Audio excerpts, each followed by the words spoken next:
O presidente Bolsonaro está oficialmente em processo de divórcio com seu vice Hamilton Mourão. Joyce Hasselmann tem certeza absoluta que será presidenta da República. Guerra dentro do PSDB, partido do governador de São Paulo, João Dória. Luiz Inácio, presidiário Lula da Silva, está praticamente elegível para 2022. O vice-presidente da República, Hamilton Mourão, foi excluído de uma reunião ministerial que aconteceu ontem lá em Brasília.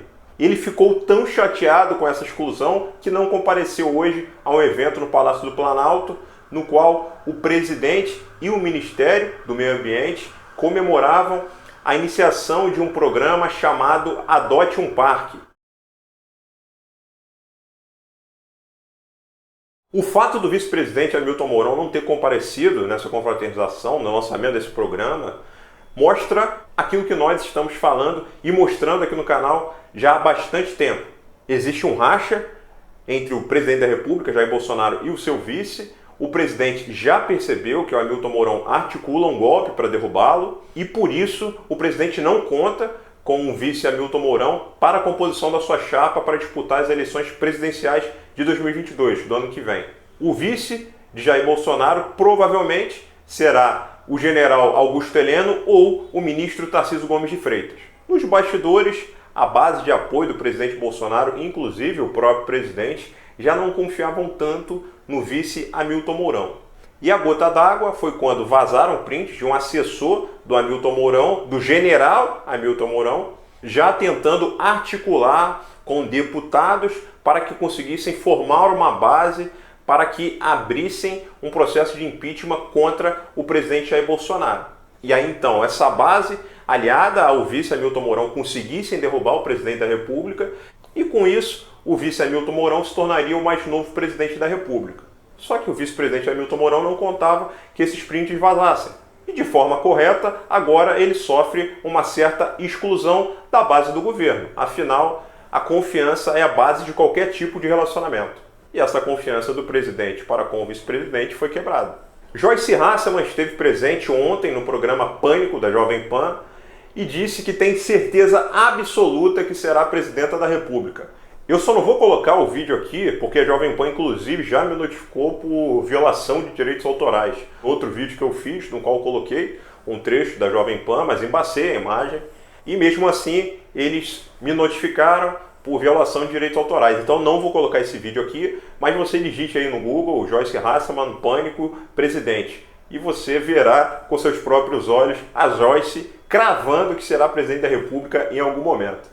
E essa já foi a piada mais engraçada do ano de 2021. Tenho certeza que nenhuma piada será mais engraçada que essa nesse ano. O dia de ontem foi muito difícil, até pela votação, que praticamente tornou o Lula elegível para 2022, mas essa piada da Joyce Hasselmann salvou o nosso dia de ontem. Acredito que a Joyce atualmente não conseguiria ser eleita nem para síndica de prédio, mesmo que o prédio fosse da família dela. Eleição para vereadora de São Paulo, provavelmente ela também não seria eleita.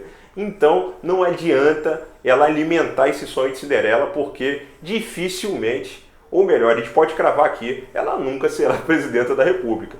Se mostrou uma política totalmente oportunista e sem caráter. Já falamos que o PSDB está em guerra. Guerra nos bastidores do PSDB. Guerra por poder. João Dória, que é um ditador, inclusive dito isso por gente do seu próprio partido, o próprio Aécio Neves falou isso. Isso aconteceu porque o João Dória está querendo excluir do partido todos os políticos que demonstram algum apoio, algum afeto pelo presidente Jair Bolsonaro.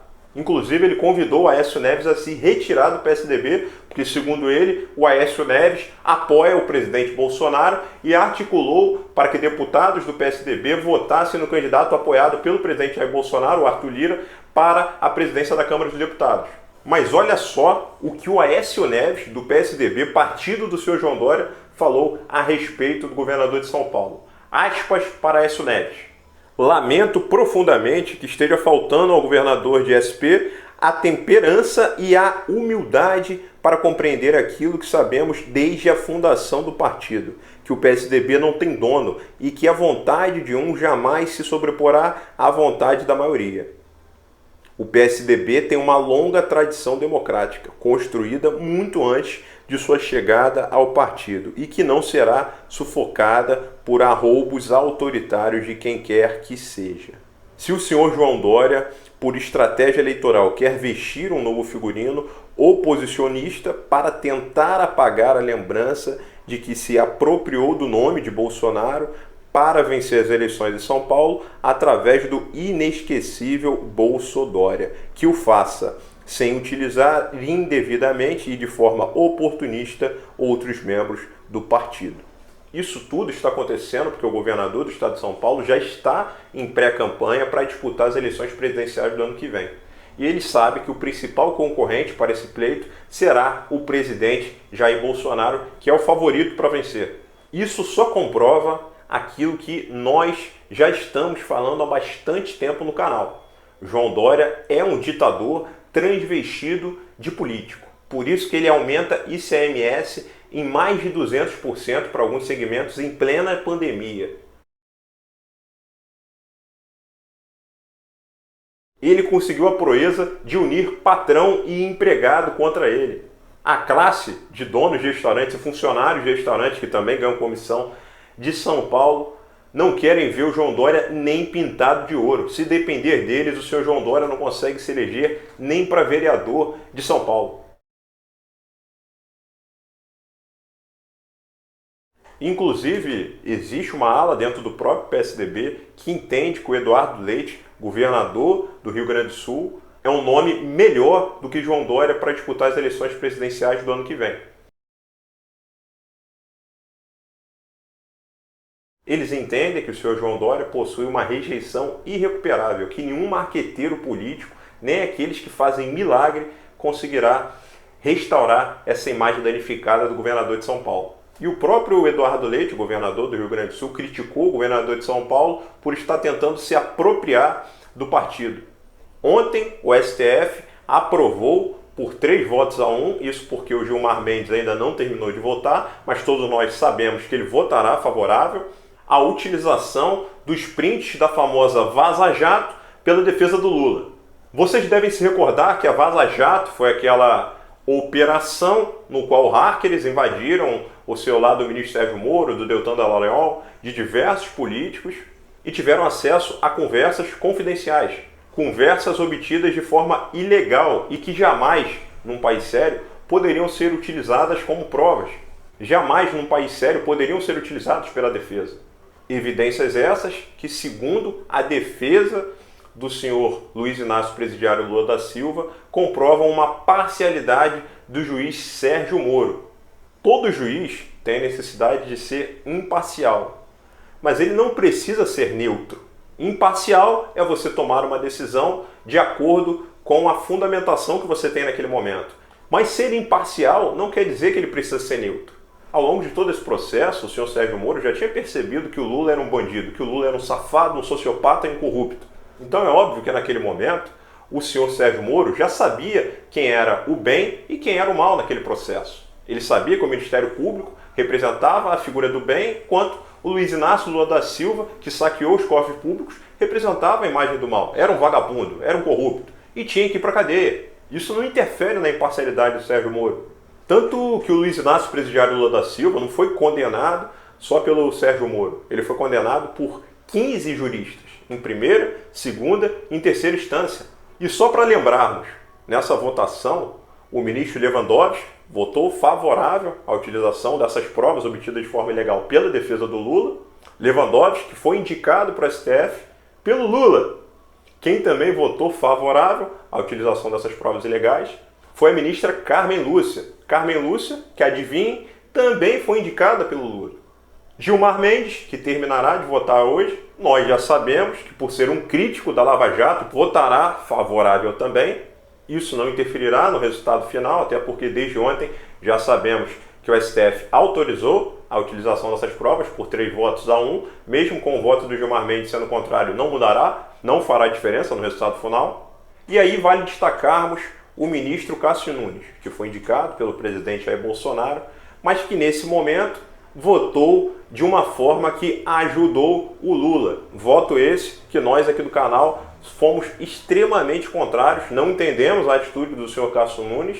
Tudo bem que, como o Gilmar Mendes provavelmente votará favorável à utilização dessas provas ilegais, o voto do Cássio Nunes nesse caso, mesmo que ele votasse contrário, não faria diferença porque ficaria 3-2. De qualquer forma, repreendemos e discordamos do voto do ministro Cássio Nunes.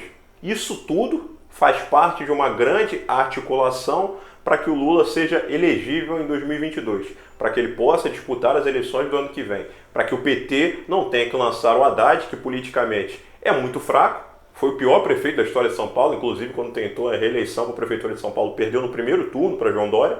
João Dória que só foi eleito governador de São Paulo porque criou o Bolsodória. Se ele não tivesse colado no presidente Bolsonaro, não teria sido eleito para governador de São Paulo, e hoje o governador de São Paulo seria o Márcio França, porque toda a oposição entende que com o Lula disputando as eleições presidenciais, ele seria o principal adversário do presidente Bolsonaro. Isso é um fato. Se o Lula disputar essas eleições, teremos um segundo turno entre Lula e Bolsonaro. Talvez com o Lula disputando, o próprio PSOL aceite compor uma chapa com o PT, ou então mesmo até o PDT, com o Ciro Gomes sendo vice do Lula, ou com o Boulos sendo vice do Lula. Então é óbvio, se o Lula disputar as eleições do ano que vem, nós conservadores teremos uma dificuldade maior para vencer. Mas de qualquer forma, não esqueçamos, além de termos uma base de apoio ao presidente Bolsonaro, ainda existe uma outra base no Brasil que é a do antipetismo e a do antilulismo. Então, mesmo com toda essa articulação para tornar o Lula elegível para 2022, segundo pesquisas eleitorais, mesmo com o Lula disputando essas eleições, o presidente Bolsonaro é amplo favorito e venceria tanto no primeiro quanto no segundo turno. Então é isso, galera. Desde já agradeço, peço para que você considere se inscrever no nosso canal. Mais da metade das pessoas que assistem os nossos vídeos ainda não são inscritas no nosso canal. Peço também para que você considere ativar as notificações do sininho e deixar aquele like, porque isso vai ajudar bastante no crescimento e no desenvolvimento do nosso trabalho. Valeu, galera!